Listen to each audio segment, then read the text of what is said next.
Hey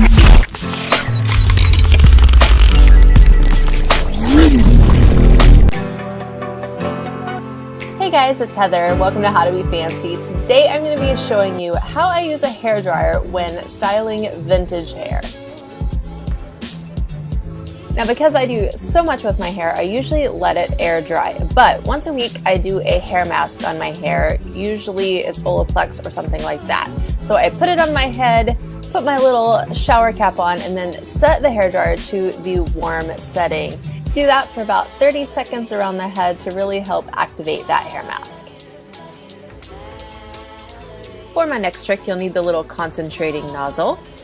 This is what I like to do over any sort of hair set, whether it be hot rollers like this or anything else. I just take a sheer scarf to give a little protection, and then take the hairdryer on the cool setting and run it over the head for just a few seconds, and that really helps to lock in all of those curls and give you a good strong set. And finally, once you've got everything all brushed out and ready to go for the day, I give it a good spray and then take that same cool setting and just use it to really smooth out any flyaways. You can do this if your hair is up on the nape of your neck, but I like to do it around my curls just to really lock those into place so that they don't go moving anywhere.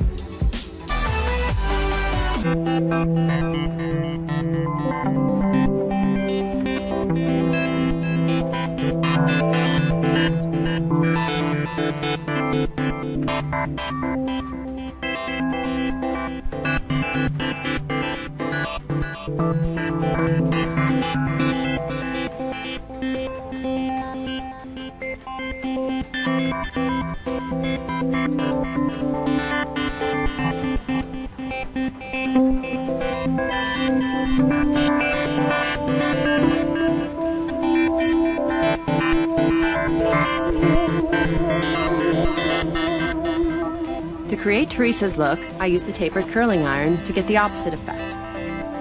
The effect is one of reduced volume at the base while making natural-looking waves down the length of her hair. I then open those waves, working them with my hands, and the result is a really nice, natural-looking movement.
Given that we're a group that has been working in this industry for years now, we have experimented with Elchim hair care tools, and they are truly very professional tools.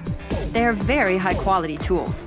They make our jobs as hairstylists easier, simpler, and just a lot more fun. And another major benefit of these Elchim products is that they actually ensure good hair care while we work, which other tools just don't do.